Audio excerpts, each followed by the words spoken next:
ધોરણ 8 પ્રકરણ 5 માહિતીનું નિયમન. તો જેવી રીતે આ પ્રકરણનું નામ માહિતીનું નિયમન છે, તો તેના આધારે આપણે સૌથી પહેલાં માહિતી કોને કહેવાય તે સમજીશું. તો ઉપર કેટલીક ઘટનાઓ આપી છે, રોજબરોજના જીવનમાં કેટલીક માહિતી મળેલ છે તેની વાત કરી છે. તો છેલ્લી 10 ક્રિકેટ ટેસ્ટ મેચમાં બેટ્સમેને બનાવેલા રન, છેલ્લી 10 વન ડે ક્રિકેટ મેચમાં બોલરે લીધેલી વિકેટ, આ બધી એક પ્રકારની માહિતી થાય. તો એને સમજવું હોય તો એની ચોક્કસ વ્યાખ્યા આ રીતે થાય. તો આવા જે અનેક કિસ્સામાં એકત્રિત કરાતી વિગતને માહિતી કહેવામાં આવે છે. જેમ કે આપણે ધોરણ 8ના વિદ્યાર્થીઓને પ્રશ્ન પૂછવામાં આવે કે તમને કયો રંગ સૌથી વધુ ગમે છે, તો બધા બાળકો અલગ અલગ જવાબ આપશે. કોઈ કાળો રંગ કહેશે, કોઈ લીલો રંગ કહેશે, કોઈ પીળો રંગ કહેશે. તો આ બધી આપણને જે આ ચોક્કસ વિગત જે મળે છે તેને શું કહેવાય? માહિતી કહેવાય, ડેટા કહેવાય. બરાબર છે. હવે આ માહિતીને અલગ અલગ સ્વરૂપે રજૂ કરી શકાય. તો એનો સ્પષ્ટ ચિતાર મેળવવા માટે તેને આપણે આ પ્રકરણમાં આલેખ સ્વરૂપે દર્શાવીશું. તો હવે આપણે જુદા જુદા પ્રકારના આલેખનો અભ્યાસ કરીશું. તો તેમાં 3 પ્રકારના આલેખ આવશે. પહેલો આલેખ છે ચિત્ર આલેખ, બીજો આલેખ આવશે લંબાલેખ, જેને સ્તંભાલેખ પણ કહેવાય, અને ત્રીજો આલેખ છે દ્વિલંબાલેખ. હવે પહેલો આલેખ જે છે ચિત્ર આલેખ. હવે ચિત્ર આલેખ એટલે ચિત્ર દ્વારા, નામ પરથી જ ખબર પડી જાય કે ચિત્ર દ્વારા જે આલેખની સમજણ મેળવી શકાય. એટલે કે કોઈ સંકેતનો ઉપયોગ કરવામાં આવે અને ત્યારબાદ તેની ચિત્રાત્મક રજૂઆત કરવામાં આવે, એટલે તેને ચિત્ર આલેખ કહેવાય. હવે તેના માટે એક ઉદાહરણ જોઈશું. તો એક ઉદાહરણ આપેલું છે અહીંયા, આ ચોપડીનું જ ઉદાહરણ છે. તો તેમાં એક કાર દોરેલી છે, એટલે આ કારનો સંકેત થયો, એટલે કે ચિત્ર થયું. હવે એક કાર બરાબર તમારે શું સમજવાની? 100 કાર. એટલે કે એક કાર જ્યાં દેખાય ત્યારે તમારે તેની જગ્યાએ 100 કાર સમજવાની. હવે નીચે એક કોષ્ટક આપેલો છે, તમને દેખાય છે, જેમાં અહીંયા મહિના આપ્યા છે, જુદા જુદા મહિના. અહીં જુલાઈ, ઓગસ્ટ અને સપ્ટેમ્બર. અહીંયા તમે જોશો તો 2 આખી કાર આપી છે અને એક અડધી કાર છે. તો અડધી કારનો જે સંકેત છે તેનો અર્થ શું સમજવાનો? કે 50 કાર. કારણ કે એક આખી કાર એટલે 100 કાર, તો અડધી કાર એટલે 50 કાર. એટલે 100 વત્તા 100, 200 અને આ 50, એટલે 250 કાર થઈ ગઈ. તો આ ચિત્ર દ્વારા આપણને માહિતી મળી કે અહીંયા 250 કાર હશે. એવી રીતે અહીંયા 3 કાર છે એટલે 300. અને સપ્ટેમ્બર મહિનામાં જોશો તો 4 કાર છે, એટલે આપણે કેટલો જવાબ આવશે તેનો? 400. હવે આ તમને ચિત્ર દ્વારા આ જુદા જુદા મહિનાની અંદર કેટલી કારનું ઉત્પાદન થયું છે તે દર્શાવે છે. તો હવે પ્રશ્ન પૂછાય તેના આધારે કે જુલાઈ માસમાં કુલ કેટલી મોટર કારનું ઉત્પાદન થયું, એટલે કે જુલાઈ મહિનામાં કેટલી કારનું ઉત્પાદન થયું, તો તેના આધારે આપણે જવાબ આપી શકીએ. તો અહીં જોઈ લેવાનું કે જુલાઈ મહિનામાં કેટલી, તો જુલાઈ મહિનામાં 250 કારનું ઉત્પાદન થયું. કયા માસમાં સૌથી વધુ મોટર કારનું ઉત્પાદન થયું, તો જોઈને તમે કહી શકો કે સપ્ટેમ્બર મહિનામાં કેટલી, તો કે 400. તો સપ્ટેમ્બર મહિનામાં 400 મોટર કારનું સૌથી વધુ ઉત્પાદન થયું. ત્યારબાદ આવે છે બીજો લંબાલેખ. તો લંબાલેખ વિશે તમે આગળના ધોરણમાં કદાચ શીખી ગયા હશો કે આડી રેખાને એક્સ અક્ષ કહે છે અને ઊભી રેખાને વાય અક્ષ કહે છે, અને આ જે છે તેનું ઉગમ બિંદુ છે. તો અહીંયા જુઓ, તમને આડી રેખા પર જુદી જુદી માહિતી આપી છે, જેમાં શૈક્ષણિક વર્ષ વિશેની માહિતી આપી છે. 2003 થી 4, 2004 થી 5, એ રીતે શૈક્ષણિક વર્ષની માહિતી. અને ઊભી રેખા એટલે કે વાય અક્ષ પર ધોરણ 8ના વિદ્યાર્થીઓની સંખ્યા આપી છે, 50, 100, 150, 200, 300, 350. હવે આ જે છે સ્તંભ છે, આ સ્તંભ 2003 થી 4ની અંદર આ સ્તંભ વાય અક્ષ પર ક્યાં ભેગો મળે છે, તો 100 પર ભેગો મળે છે. એટલે એનો કહેવાનો અર્થ શું થાય કે 2003 થી 4ના વર્ષમાં ધોરણ 8ના વિદ્યાર્થીઓની સંખ્યા કેટલી હશે, તો 100 હશે. એ રીતે 2004 થી 5માં સ્તંભ ક્યાં અડે છે વાય અક્ષને, તો તમે જુઓ તો 200. એટલે એનો જવાબ શું આવશે? 2004 થી 5ના વર્ષમાં 200. એ રીતે દરેક સ્તંભને તમે જોઈ શકો. એની જાડાઈ સાથે કોઈ મહત્વ હોતું નથી, પરંતુ તેની ઊંચાઈ સાથે તેને મહત્વ હોય છે. હવે તેના પરથી પ્રશ્નો છે કે લંબાલેખ દ્વારા કઈ માહિતી દર્શાવવામાં આવી છે. તો લંબાલેખ દ્વારા જુદા જુદા શૈક્ષણિક વર્ષ દરમિયાન ધોરણ 8ના વિદ્યાર્થીઓની સંખ્યાની માહિતી દર્શાવવામાં આવી છે. પછી બીજો પ્રશ્ન છે, કયા વર્ષમાં વિદ્યાર્થીઓની સંખ્યામાં વધારો સૌથી મહત્તમ છે? તો અહીંયા આગળ બધા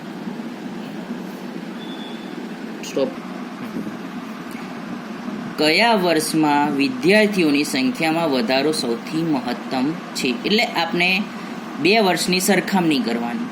તો કયા 2 વર્ષ દરમિયાન વિદ્યાર્થીઓની સંખ્યા જે વધારો થયો એ મહત્તમ છે? તો આપણે 2003 અને 4 2004-5 વચ્ચે જોઈએ તો અહીંયા 2003-4માં 100 હતા વિદ્યાર્થીઓની સંખ્યા, અને 2004-5 દરમિયાન કેટલી થઈ ગઈ? તો કે 200 થઈ ગઈ. એટલે કુલ કેટલા વધ્યા? તો કે 100 વધ્યા. બીજા બધામાં જોશો તો અહીંયા 2004-5માં 200 હતી, તો 2005-6માં કેટલી થઈ ગઈ? તો કે 250, એટલે 50 વધ્યા. એવી રીતે બધા વચ્ચેનું અંતર તમે જોશો તો 50-50નું જ છે. જ્યારે 2003-4 અને 2004-5 વર્ષ દરમિયાન ડાયરેક્ટ જ 100 બાળકોનો વધારો થયો. તો તેમાં જવાબ આવશે કે 2004-5 વર્ષમાં વિદ્યાર્થીઓની સંખ્યામાં વધારો સૌથી મહત્તમ છે. ત્રીજો પ્રશ્ન છે, કયા વર્ષમાં વિદ્યાર્થીઓની સંખ્યા સૌથી વધુ છે? તો તમે જોઈ શકો છો કે 2007-8નો થાંભલો સૌથી મોટો છે, એ તેની સામે 350 સંખ્યા છે. એટલે 2007-8 વર્ષમાં વિદ્યાર્થીઓની સંખ્યા સૌથી વધુ છે. હવે ચોથો પ્રશ્ન છે, નીચેનું વિધાન ખરું છે કે ખોટું? તો વિધાન વાંચી લઈએ પહેલાં. વર્ષ 2005-6ના વિદ્યાર્થીઓની સંખ્યા વર્ષ 2003-4 કરતાં બમણી છે. બમણી એટલે કે ડબલ. તો 2003-4 વર્ષની અંદર તમે જુઓ 100 બાળકો હતા, અને વર્ષ 2005-6 તો એમાં જોશો તો તમને કેટલા જોવા મળશે? 250. તો બમણી છે. તો બમણી એટલે શું? ડબલ. એટલે 100ના કેટલા થઈ જવા જોઈએ? 200, પણ અહીં તો 250 થઈ ગયા. એટલે આ વિધાન ખોટું છે. ત્યારબાદ ત્રીજો છે દ્વિલંબાલેખ. હવે દ્વિલંબાલેખ, દ્વિ એટલે 2, દ્વિનો અર્થ શું થાય? 2. લંબાલેખ એટલે 2 એક જ આલેખની અંદર 2 થાંભલા એટલે કે 2 સ્તંભ દોરીએ, 2 લંબ દોરીએ ત્યારે તેને દ્વિલંબાલેખ કહેવાય છે. તો આ પ્રકારના આલેખમાં એક સાથે 2 માહિતીને રજૂ કરવામાં આવે છે. તો આ ઉદાહરણ દ્વારા આપણે સમજીએ. તો જુઓ, તમને આની અંદર પણ આડી રેખા એક્સ અક્ષ, ઊભી રેખા વાય અક્ષ, તેના પર માહિતી આપી છે. તો આડી રેખા પર શું માહિતી આપી છે? તો જુદા જુદા વિષયોની માહિતી આપી છે. ગણિતશાસ્ત્ર, સામાજિક વિજ્ઞાન, વિજ્ઞાન, અંગ્રેજી અને હિન્દી. ઊભી રેખા છે, તો ઊભી રેખા પર માહિતી આપી છે કે વિદ્યાર્થીઓએ મેળવેલ ગુણ, એટલે જુદા જુદા વિષયમાં વિદ્યાર્થીઓ કેટલા ગુણ મેળવ્યા છે એ. તો અહીં 10, 20, 30, 40 એ પ્રમાણે માહિતી આપેલી છે. હવે આને સમજવા માટે આ જે કલર કોડિંગ છે તેને સમજવા માટે આ સફેદ કલરનો સ્તંભ છે, આ બ્લેક કલરનો સ્તંભ છે થોડો. હવે અહીંયા જુઓ તો અહીંયા ઉપર એક માહિતી આપી છે કે 2005-6 અને એની સામે જે ચોરસ છે સફેદ કલરનું છે, જ્યારે આ જે ચોરસ છે એ થોડુંક ડાર્ક કલરનું છે. તો હવે જે સફેદ કલરનું ચોરસ છે તે શું દર્શાવે છે? વર્ષ દર્શાવે છે. તો કયા વર્ષની માહિતી છે? 2005 અને 6. જેટલા પણ ચોરસ સફેદ થાંભલા છે એવું દર્શાવે છે કે તે માહિતી 2005-6 વર્ષની છે. અને જે થોડુંક ડાર્ક કલરનું બોક્સ છે જે 2006-7ની માહિતી દર્શાવે છે. એટલે કયા વર્ષની? તો આ 2006-7ની માહિતી આ બધા જ થાંભલા દર્શાવે છે. હવે તેના આધારે આપણે જવાબ આપીશું. તો પહેલો પ્રશ્ન છે, દ્વિલંબાલેખ દ્વારા કઈ માહિતી દર્શાવવામાં આવી છે? તો આપણે આના આધારે જ કહી શકીએ કે દ્વિલંબાલેખ દ્વારા જુદા જુદા વિષયમાં વર્ષ 2005-6 અને 2006-7 દરમિયાન વિદ્યાર્થીઓએ મેળવેલ ગુણની માહિતી દર્શાવવામાં આવેલ છે. બીજો પ્રશ્ન છે, કયા વિષયના દેખાવમાં સૌથી વધુ વધારો થયો છે? એટલે પહેલાં ઓછા માર્ક્સ આવતા હતા અને ત્યારબાદ તેમાં વધારો થયો. તો કયા વિષયમાં? તો તમે જોશો કે અહીંયા ગણિતશાસ્ત્ર. તો ગણિતશાસ્ત્રમાં 2005-6માં કેટલા માર્ક્સ હતા? 30, અને 2006-7માં કેટલા થઈ ગયા? 60. તો આ જ જવાબ આવશે કે ગણિતશાસ્ત્ર વિષયમાં સૌથી વધુ વધારો થયો છે. કયા વિષયના દેખાવમાં સૌથી વધુ ઘટાડો થયો? તો પહેલાં વધારે માર્ક્સ હતા અને પછીના વર્ષ દરમિયાન ઘટી ગયા હોય તેવો કયો છે? તો તેઓ અંગ્રેજી છે. તો અંગ્રેજીમાં જુઓ, પહેલાં કેટલા માર્ક્સ હતા? અહીં તેને થોડુંક લંબાવશું એટલે ખબર પડશે, 50, અને પછી કેટલા થઈ ગયા? તો 45 થઈ ગયા. તો પહેલાં 50 માર્ક્સ હતા અને પછી કેટલા થઈ ગયા? 45. એટલે શું થયું? ઘટાડો થયો. તો અહીંયા આવશે અંગ્રેજી વિષયના દેખાવમાં સૌથી વધુ ઘટાડો થયો છે. ચોથું છે કયા વિષયમાં દેખાવ સમાન છે? એટલે એવો કયો વિષય છે કે જેમાં બંને પહેલાં આગળના વર્ષમાં જે માર્ક્સ હતા એના એ જ માર્ક્સ બીજા વર્ષ. આપણે થાંભલો જોઈને તરત જ ખબર પડી જાય કે આ બંને થાંભલા કેવા છે? સરખા છે. એટલે કે બંનેના માર્ક્સ જે છે એ સમાન છે. એટલે કે 2005-6માં અને 2006-7માં બંનેમાં 60 જ માર્ક્સ આવ્યા છે. એટલે અહીંયા આવશે કયો વિષય? તો હિન્દી વિષય. તો હિન્દી વિષયમાં દેખાવ સમાન છે. હવે આપણને જે માહિતી મળે છે તે અવ્યવસ્થિત સ્વરૂપમાં હોય છે. અમુક માહિતી આપણને જે મળે છે તે વ્યવસ્થિત ગોઠવાયેલી હોતી નથી.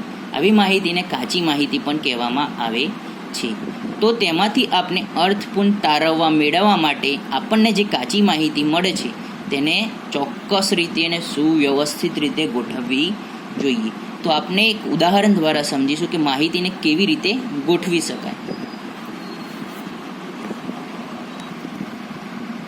આપણે એક ઉદાહરણ દ્વારા માહિતીની ગોઠવણી સમજીશું. તો એક ઉદાહરણ છે જે ટેક્સ્ટ બુકનું જ છે. વિદ્યાર્થીઓના એક સમૂહને તેમની પસંદગીના વિષય અંગે પૂછવામાં આવ્યું. તો તેમણે જુદા જુદા વિષયોના નામ આપ્યા. તે પ્રમાણે બધા અલગ અલગ વિદ્યાર્થીઓએ કોઈએ કલાનું નામ આપ્યું, કોઈએ ગણિતશાસ્ત્ર, કોઈએ વિજ્ઞાન, કોઈએ અંગ્રેજી, કોઈએ ગણિતશાસ્ત્ર. તે રીતે બધા બાળકોએ પોતપોતાના મનગમતા વિષયના નામ આપ્યા. હવે અંતે એવો પ્રશ્ન પૂછવામાં આવ્યો કે વિદ્યાર્થીઓમાં કયો વિષય સૌથી વધુ પસંદગી પાત્ર છે? એટલે કે બધા વિદ્યાર્થીઓને કયો વિષય સૌથી વધુ ગમે છે અને કયો સૌથી ઓછો. તો તે જાણવું હોય તો આપણે આ અવ્યવસ્થિત માહિતી છે તેના આધારે આપણે સરળતાથી જાણી શકતા નથી. તો તેના માટે આપણે સુવ્યવસ્થિત રીતે માહિતીને ગોઠવવી પડે. તો અહીંયા આપણે એક કોષ્ટક બનાવી દીધો છે. તો પહેલાં તો આપણે અહીંયા વિષય લખવાનો કે કેટલા વિષયોનો સમાવેશ થયો છે. અહીંયા બાળકોએ કયા કયા વિષયનો જવાબ આપ્યો છે. તો એટલા માટે આપણે વિષય લખવાનો. પછી આવશે આવૃત્તિ ચિહ્ન. તમારા માટે નવું હશે પણ હમણાં તમે જોશો એટલે સમજાઈ જશે.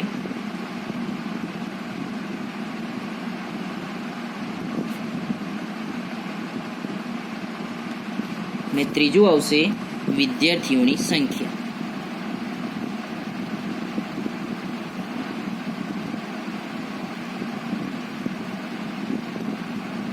કે કેટલા વિદ્યાર્થીઓએ કયો વિષય જોયો. હવે અહીંયા કયા કયા વિષયોનો સમાવેશ થઈ? તો પહેલું છે કલા છે. તો આપણે અહીંયા કલા લખી દઈશું. બીજો વિષય છે ગણિતશાસ્ત્ર. અહીંયા આવશે ગણિતશાસ્ત્ર.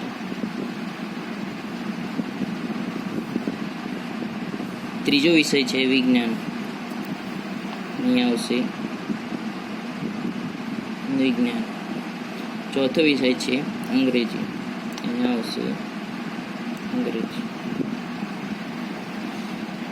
હવે બીજો કોઈ વિષય તમને દેખાય છે એ સિવાય? ના. તો વિદ્યાર્થીઓએ 4 વિષયોના નામ લીધા. હવે આવશે આવૃત્તિ ચિહ્ન. તો આ આપણે કેવી રીતે આવૃત્તિ ચિહ્ન કેવી રીતે દોરવાના અને કેવી રીતે કરવાનું એ આપણે આમાં સમજીશું. તો પહેલો વિષય છે કલા. તો આપણે અહીંયાથી શરૂઆત કરીશું. તો કલા. તો કલા વિષય છે ત્યાં આપણે એક લીટો કરીશું, એક આવૃત્તિ ચિહ્ન કરીશું. ત્યાર પછી બીજો છે ગણિતશાસ્ત્ર. બીજું છે ગણિતશાસ્ત્ર. આપણે ગણિતશાસ્ત્રની સામે એક લીટો કરીશું. ત્યારબાદ આવશે વિજ્ઞાન. તો વિજ્ઞાન પર એક લીટો કરીશું. ત્યાર પછી આવશે અંગ્રેજી. તો અંગ્રેજીમાં એક લીટો કરીશું. ત્યાર પછી આવશે ગણિતશાસ્ત્ર. ફરી વખત ગણિતશાસ્ત્ર આવે તો ગણિતશાસ્ત્રમાં બીજો લીટો કરીશું. ત્યારબાદ આવશે કલા. તો કલામાં બીજો લીટો કરીશું. ત્યારબાદ આવશે અંગ્રેજી. તો અંગ્રેજીમાં બીજો લીટો કરીશું. ત્યાર પછી ગણિતશાસ્ત્ર ફરી એક વખત એટલે ગણિતશાસ્ત્રની અંદર પાછો ત્રીજો લીટો કરીશું. ત્યાર પછી આવશે અંગ્રેજી. તો અંગ્રેજીમાં ત્રીજો લીટો કરીશું. ત્યારબાદ ફરી કલા આવશે. તો કલામાં ત્રીજો લીટો. પછી આવશે વિજ્ઞાન. તો વિજ્ઞાનમાં બીજો લીટો. ત્યારબાદ કલા. તો કલામાં ચોથો લીટો. ત્યાર પછી આવશે વિજ્ઞાન, વિજ્ઞાનમાં ત્રીજો, ચોથો વિજ્ઞાનમાં, ગણિતશાસ્ત્રમાં હજુ એક લીટો, કલામાં. હવે કલાની અંદર 4 લીટા થઈ ગયા, તો હવે 5મો લીટો અહીં પાસે નહીં કરવાનો, પણ આમ આડો કરવાનો, એટલે 5 આંકડાનું એક ઝુમખું થઈ ગયું. પછી આવશે અંગ્રેજી, તો અંગ્રેજીમાં બીજો એક લીટો કરવાનો. ત્યાર પછી આવશે કલા, તો કલામાં 5 થયા, પછી એક નવું ઝુમખું શરૂ થશે, એટલે અહીં આવશે. પછી આવશે વિજ્ઞાન, તો વિજ્ઞાનમાં 4 છે, એટલે 5મો લીટો કેવો આવશે? આડો આવશે. ત્યાર પછી આવશે ગણિતશાસ્ત્ર, તો ગણિતશાસ્ત્રમાં પણ જો 4 લીટા આવી ચૂક્યા છે, એટલે 5મો લીટો કેવો આવશે? આડો, એટલે એક ઝુમખું તૈયાર થયું. હવે વિજ્ઞાન, તો વિજ્ઞાનમાં નવું ઝુમખું શરૂ થશે, તેનો પહેલો લીટો. અને છેલ્લે છે કલા, તો કલામાં પછી બીજો લીટો. આ પૂરા થઈ ગયા બધા વિષયો. હવે આપણા લીટાને ગણી નાખવાના, તો આ 5નું ઝુમખું છે, એટલે 5 અને 2 7, એટલે વિદ્યાર્થીઓની સંખ્યા કેટલી આવશે? 7. ગણિતશાસ્ત્રમાં જોઈશું તો કેટલા આવશે? 5. વિજ્ઞાનમાં 5 ને 1 6, અને અંગ્રેજીમાં કેટલા છે?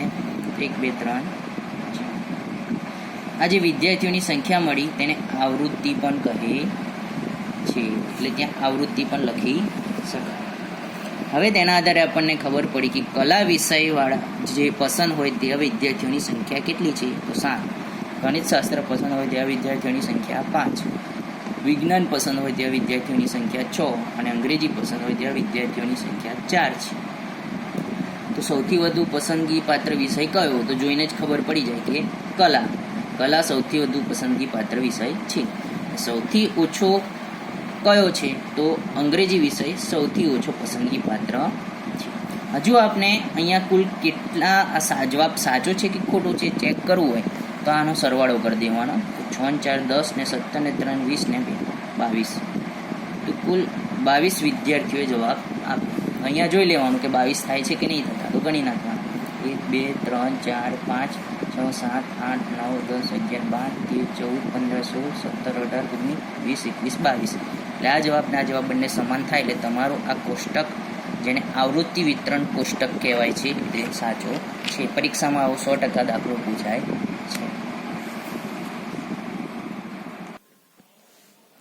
હવે જ્યારે ખૂબ મોટા જથ્થામાં માહિતી આપેલ હોય ત્યારે આ પ્રકારના આલેખની અંદર આપણે વર્ગ લેવામાં આવે છે. તો વર્ગીકૃત માહિતી માટે નીચેનો આલેખ નીચેનું ઉદાહરણ આપણે સમજીશું. તો ઉદાહરણ છે, ધોરણ 8ના 30 વિદ્યાર્થીઓએ ગણિત વિષયના 50 ગુણમાંથી મેળવેલ ગુણ નીચે મુજબ છે. આવી રીતે 60 70 વિદ્યાર્થીઓ વિશે પૂછ્યું હોય ત્યારે આપણે ખૂબ જ અઘરું પડે છે આ રીતે ચિહ્ન માટે. તો આના માટે આપણે વર્ગ લઈશું, ચોક્કસ વર્ગ લઈશું. તો અહીંયા તમે જોઈ લેવાનું કે મેળવેલ ગુણ ક્યાંથી ક્યાં સુધી છે. તો ઓછામાં ઓછા કેટલા છે? તો ઓછામાં ઓછા ગુણ તમે જોશો તો 5 છે, ને વધુમાં વધુ કેટલા છે? તો વધુમાં વધુ તમે જોઈ શકશો કે આમાં લગભગ 44 છે. બરાબર છે. એટલે આપણે જે વર્ગ લેવાનો છે 0 થી શરૂ કરીને 60 સુધીમાં લઈશું. તો પહેલો એક વર્ગ લઈશું 0 થી 10 સુધી, એટલે 0 થી 10 ની વચ્ચે કેટલા આવે છે તે. ત્યાર પછી આવશે બીજો 10 થી 20 નો, પછી આવશે 20 થી 30 નો, 30 થી 40 નો, 40 થી 50 અને 50 થી 60 નો. હવે અહીંયા તમે જોશો કે 0 થી 10 અને 10 થી 20. હવે 10 બે વખત આવે છે, તો અહીંયા કોઈ તમને અહીંયા આગળ અવલોકન છે એમાં 10 આપેલા જ છે. તો 10 ને કયા વર્ગમાં લેવાનું? 0 થી 10 માં લેવાનું કે 10 થી 20 માં લેવાનું? એ અસમંજસ થાય, એ તકલીફ થાય. બરાબર છે. તો એ તકલીફ નિવારવા માટે આપણે એક નિયમ છે કે જે ઉચ્ચ વર્ગ એટલે જે મોટો વર્ગ હોય બેમાં એમાં લેવાનો. એટલે મોટો વર્ગ કયો? 10 થી 20 વાળો. બરાબર છે. તો 10 આવે તો ક્યાં લેવાના? 0 થી 10 માં નહીં લેવાના, 10 થી 20 માં. એવી રીતે 20 આયા તો કયા વર્ગમાં લેવાના? 10 થી 20 માં નહીં લેવાના. કેમાં શેમાં લેવાના? 20 થી 30 માં લેવાના. ખ્યાલ આવી ગયો? એટલે આ એક ખાસ ધ્યાન રાખવાનું છે. હવે આપણે જેમ આગળ પેલામાં જોયું હતું આગળના ઉદાહરણમાં તે જ પ્રમાણે આપણે કરવાનું છે. 21 છે તો 21 કયા વર્ગમાં આવશે? તો 20 થી 30 ની વચ્ચે, એટલે આપણે અહીં લીટો કરીશું. પછી આવશે 10, તો 10 માટે જેમ મેં કહ્યું એવું મોટા વર્ગમાં આવશે, એટલે આ વર્ગમાં આવે નહીં, એટલે 10 કઈ આવશે? 10 થી 20માં. 30 કયા વર્ગમાં આવશે? તો 30 થી 40 વાળા. 33 તો શેમાં આવશે? 33 કોની વચ્ચે આવે? 30 અને 40 ની વચ્ચે, એટલે કયા વર્ગમાં આવશે? 30-40 વાળા. 22 શેમાં આવે? 20 અને 30 ની વચ્ચે, એટલે 22 અહીંયા આવશે. 5 તો 5 એ પહેલા વર્ગમાં આવશે. 37 તો 37 30-40 વાળા. 12 તો 12 કયા વર્ગમાં આવશે? 10 થી 20 વાળા. 25 20 થી 30 વાળા વર્ગમાં. 42 તો 42 કયા વર્ગમાં? 40 થી 50 ની વચ્ચે. 15 તો 15 કયા વર્ગમાં? 10 થી 20 ની વચ્ચે. 39 તો 39 કયા વર્ગમાં આવશે? 30 થી 40 વચ્ચે. 26 તો 26 20 થી 30 વચ્ચે. 32 તો 32 ક્યાં આવશે? 30 અને 40 ની વચ્ચે, એટલે આપણે આડો લીટો આવશે. ત્યારબાદ 18 તો 10 થી 20. 27 તો 20 થી 30 વચ્ચે. 28 પછી આવશે 19 29 તો 20 થી 30 વચ્ચે. 35 30 થી 40 વચ્ચે. 31 24 36 18 20. હવે 20 માટે બે છે તો મેં કહ્યું તે પ્રમાણે મોટા વર્ગમાં આવશે, એટલે 20 માટે અહીંયા આવશે. 38 માટે તો 38 માટે પાછું. 22 માટે તો 22 માટે કઈ આવશે? અહીંયા. 44 માટે તો 44 માટે ક્યાં આવશે? 40 થી 50 ની વચ્ચે. 16 માટે ક્યાં આવશે? 10 થી 20 ની વચ્ચે. 24 20 થી 30 ની વચ્ચે. તો 50 થી 60 ની વચ્ચે એક પણ વર્ગનો સમાવેશ નથી, એટલે કશું આવે. અહીંયા આવૃત્તિ ચિહ્નના આધારે આપણે સંખ્યા ગણી લેવાની. 1 તો આવૃત્તિ કેટલી થશે? 1. 5 ને 2 7, 5 ને 5 10 ને 1 11, 5 ને 4 9, અહીંયા 2, અહીંયા કશું નથી એટલે 0. હવે બધાનો સરવાળો કરી લો, કેટલો થાય છે? 11 ને 9 20 ને 27 ને 28 ને 2 30, કુલ 30 છે. 30 વિદ્યાર્થીઓ 30 આવૃત્તિ આવી ગઈ, એટલે આપણો જવાબ જે છે આવ્યો છે સાચું છે, આમાં કોઈ ભૂલ પડેલ નથી. તો આ રીતે આપણે વર્ગીકૃત માહિતીને રજૂ કરી શકીએ અને તેના આધારે આપણે જવાબ આપી શકીએ. તો આના આધારે પ્રશ્નો પૂછવામાં આવે કે કયા વર્ગમાં સૌથી વધુ વિદ્યાર્થીઓએ મેળવેલ ગુણ છે, તો ચાલ આમાં જોઈ શકાય છે કે 20 થી 30ના વર્ગની અંદર. બરાબર છે. હવે